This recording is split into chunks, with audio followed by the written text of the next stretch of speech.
Salut les artistes et bienvenue à Cava chez soi. Comme tous les jeudis, c'est Studio Cava aujourd'hui. Notre thème cette semaine, c'est la ville. Et donc, je vais vous proposer une scène urbaine faite en encre et en aquarelle. Alors, voici le projet que je vous propose. Ce que j'ai beaucoup aimé avec ce style de projet ici, c'était le contraste entre l'arrière-plan et l'avant-plan, celui qui est plus peinturé et celui qui est plus illustratif. Ceci est un très bon projet pour un débutant. Alors même si c'est votre première fois à prendre le pinceau, vous allez pouvoir réussir ce projet ici. Voici les matériaux dont vous aurez besoin. Premièrement, un morceau de papier aquarelle. Comme toujours, je suggère du vrai papier aquarelle, pressé à froid, 140 livres, c'est idéal. Ensuite, des aquarelles. Une trousse de base vous suffira bien. Pour ceci, puisque nous travaillons sur une grande surface, choisissez un des plus gros pinceaux à votre disponibilité. Il vous faudra aussi un stylo ou feutre noir à pointe fine, du ruban gommé masquant, très important pour ce projet ici, des ciseaux, ensuite un outil très spécialiste qu'on aura besoin pour ce projet ici, un petit couvercle capuchon d'une bouteille. Le but, c'est que ça soit très très plat. On ne veut pas que ça ait des ondulations ou qu'elle soit bombée. Alors très très plat. Et puis tant que généralement j'aime utiliser des linges lavables pour être un petit peu plus éco, pour ce projet ici, il nous faut au moins un petit morceau de papier essuie-tout. Ah! Et j'ai presque oublié, il vous faut évidemment de l'eau. Je suggère de l'eau propre. Et si par chance vous avez un vaporisateur, ça peut beaucoup servir aussi. Alors ramassez tous vos matériaux et puis prenez une minute pour coller votre papier sur une surface rigide avec le ruban gommé. Ça peut même être votre table. Puis ensuite, redémarrez la vidéo pour peinturer avec moi.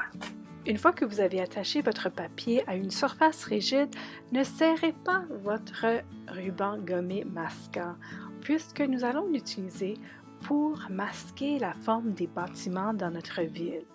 Vous pouvez couper votre ruban gommé, vous pouvez lui donner des pointes, des angles, vous pouvez utiliser plusieurs morceaux en combinaison pour créer des silhouettes de bâtiments que vous imaginez.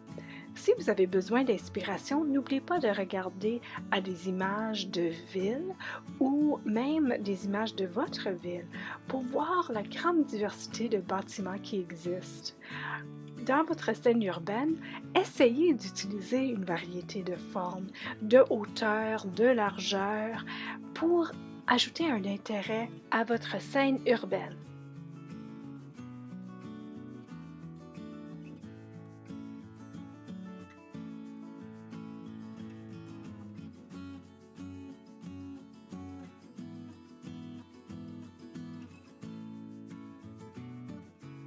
Pour que le ruban masquant protège bien le blanc du papier dans les endroits où nous allons mettre nos bâtiments, il faut s'assurer qu'elle est vraiment bien affixée et que le liquide ne pourra pas passer entre le papier et le ruban gommé. Alors prenez quelques minutes pour vraiment frotter fort sur les jointures, particulièrement entre les divers morceaux de papier de ruban masquant. De prendre quelques minutes pour faire ceci, ça va vous sauver beaucoup de peine plus tard. Avant de peinturer, c'est le temps de préparer un petit outil. Alors, prenez le bouchon que j'ai mentionné au début du vidéo et recouvrez-le avec une couple d'épaisseur de papier essuie-tout. Essayez de le recouvrir aussi proche et aussi serré que vous puissiez pour avoir une forme aussi ronde que possible. Ici, je n'ai pas pris tout le temps que j'aurais dû, donc j'ai quelques points qui seront un petit peu fatigants plus tard. Vous ne le voyez pas dans la vidéo, mais j'ai déjà humidifié ma peinture avec mon vaporisateur et comme ça, ma peinture aura quelques minutes pour s'activer avant que j'en ai besoin. Pour faire un beau ciel, nous allons travailler sur du papier trempe. Alors prenez votre grand pinceau et mouillez au complet la partie exposée du papier avec de l'eau claire. Vous allez vouloir être assez généreux puisque nous voulons que ça demeure trempe, mais sans créer des grandes flaques. Nous voulons peinturer un ciel de nuit qui sera varié et intéressant. Et pour ce fait, nous n'allons pas juste le peinturer noir ou même bleu marin, nous allons y laisser tomber plusieurs différentes couleurs. Moi, j'aime bien commencer avec mes mi-tons, donc j'ai placé un beau bleu turquoise à plusieurs places. Ensuite, je vais revenir avec un bleu beaucoup plus riche et un petit peu plus sombre. Comme vous voyez, j'ajoute mes couleurs d'une façon, disons, plus horizontale. Ceci est plus naturel quand on regarde le ciel. Ça va nous permettre peut-être de créer une gradation comme on verrait dans le ciel. Alors, pensez de rester avec les couleurs les plus sombres vers le sommet de votre page et en descendant, vous allez utiliser des couleurs de plus en plus pâles et nous allons tranquillement même changer du bleu en rose. Ma page est toujours très humide et je vais commencer d'ajouter un violet ici vers le sommet de mes bâtiments. Si vous n'avez pas un violet déjà dans votre trousse, c'est vrai que pas toutes les trousses débutants ont du violet. Vous pouvez même venir et ajouter du rose ou du rouge directement dans les régions bleues et en descendant vers la partie éclairée, vous aurez moins en moins de bleu dans votre rose. Alors la transition se fera quand même. Maintenant, je viens avec une couleur qui est plus magenta et vous allez voir que je vais monter un petit peu dans le violet et aussi redescendre. Alors, je vais encourager le mélange de mes couleurs en montant et redescendant un petit peu. Je vais maintenant bien nettoyer mon pinceau avant de passer à l'orange. Encore une fois, si vous n'avez pas d'orange, vous pouvez passer directement au jaune. Et si vous montez plus haut dans le rose, ça va naturellement vous faire un orange.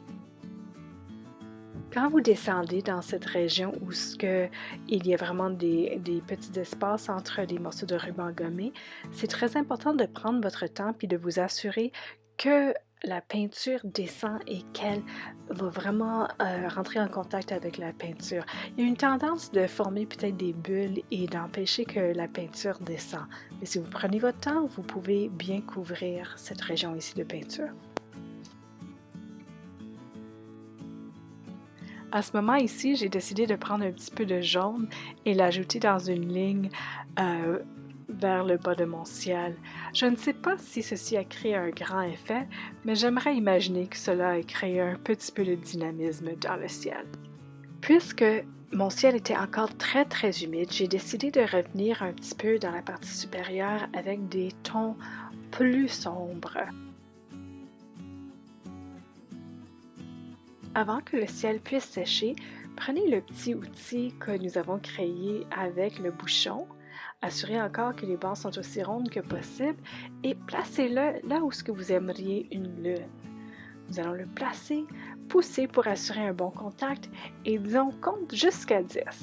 Ceci va absorber une grande partie de la couleur et vous laisser une zone blanche pour votre lune. Si votre ciel est encore bien humide, vous pouvez ajouter d'autres tons un petit peu plus foncés pour noircir votre ciel et comme j'ai fait ici, si vous le désirez, vous pouvez en placer un petit peu qui chevauche avec la lune aussi et ceci va donner un petit peu l'effet de nuages. Pour adoucir les nuages et donner encore plus un effet nuageux, je reviens avec mon pinceau qui n'a plus de peinture. Je tapote un petit peu pour absorber de l'eau et du pigment et chaque fois que vous me voyez enlever ma main de la scène, c'est que je suis en train d'essuyer mon pinceau sur un linge pour me permettre de continuer d'absorber la peinture. J'ai pu faire l'effet nuage bien à un certain point avec le pinceau, mais je vais maintenant vous montrer une autre façon qui est peut-être même plus efficace. Je reviens avec mon papier essuie-tout qui est en boule. Chaque fois que vous voyez que ma main part de la scène, je suis en train de le tourner pour me donner un bord un petit peu plus propre. La nuit, les nuages peuvent être soit plus clairs puisqu'ils sont éclairés par la lune ou plus foncés.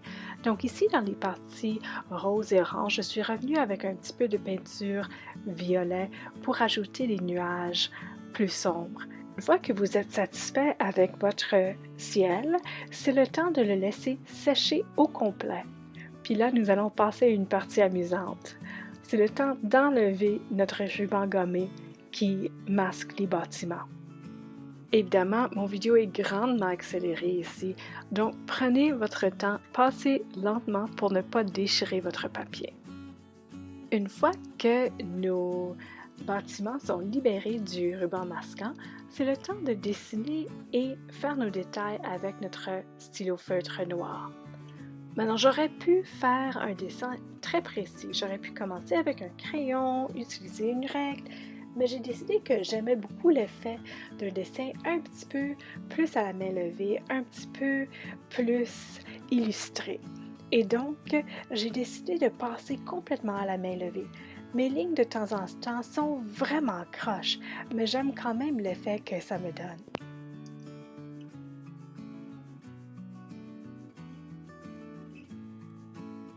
Puisque j'ai parti avec des formes de bâtiments directement de mon imagination, j'ai décidé de continuer avec des détails imaginaires sur mes bâtiments. Ceci a rendu mon processus de dessin un petit peu plus méditatif, comme si je faisais des doodles qui n'avaient pas beaucoup d'importance. Je me permettais beaucoup de liberté et de grâce dans mon dessin. J'ai trouvé ce processus très relaxant. Mais si vous ne vous sentez pas comme ça et que vous préférez sortir une règle ou passer en crayon d'abord, vas-y, il n'y a vraiment pas de règle. Fais-le d'une façon qui vous donne la paix et de la joie. Si vous commencez avec le processus imaginaire et là, vous manquez d'idées, n'oubliez pas que vous pouvez toujours vous inspirer des bâtiments dans le monde. Il y a des architectes vraiment créatifs et donc, si vous cherchez, vous allez voir beaucoup d'idées différentes de styles et de décorations sur des bâtiments.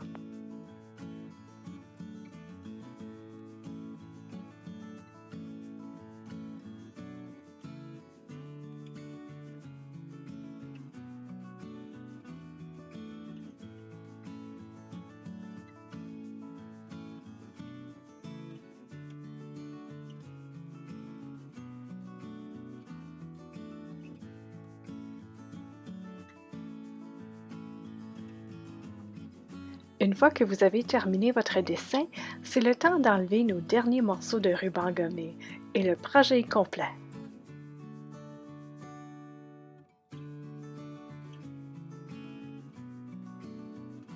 Comment est-ce que vous avez trouvé le projet? Moi, j'ai bien aimé de changer le style et de faire ce genre de dessin pour mes bâtiments. D'habitude, ce qu'on ferait avec une image comme ci, c'est qu'on mettrait les bâtiments en silhouette noire. Mais ça pourrait être une adaptation que vous aimeriez essayer dans le futur. Il suffit tout juste de ne pas masquer les bâtiments avec le ruban gommé, mais de peinturer le ciel d'en haut jusqu'en bas et ensuite revenir avec du noir. Ça pourrait être la peinture ou encore nos feutres permanents. Et si vous voulez ajouter encore de l'intérêt, vous pourrez peut-être ajouter des espaces pour les lumières dans les bâtiments. Alors ça pourrait être une autre modification. Si vous avez aimé ce projet-là, mais vous aimeriez avoir la chance de pouvoir dessiner les bâtiments d'une autre façon, peut-être plus détaillée, plus complexe, le projet de dessin que j'ai partagé mardi vous intéressera peut-être. Alors le voici. Comme vous voyez, c'était un dessin en perspective des gratte-ciels. Alors, vous pourriez facilement dessiner ce projet ici, mais le peinturer plus comme celui-ci, si vous aimeriez. Comme toujours, si vous avez essayé ce projet ici, j'aimerais bien le voir. Alors, prenez une photo et partagez-le, soit en dessous de ce post ici, si vous voyez la vidéo sur Facebook, ou sur les médias sociaux en utilisant #CavaChezSoi, en nous taguant avec @GalérieCava. Et puis, vous pouvez évidemment me rejoindre directement avec nadia@whimsical.inc.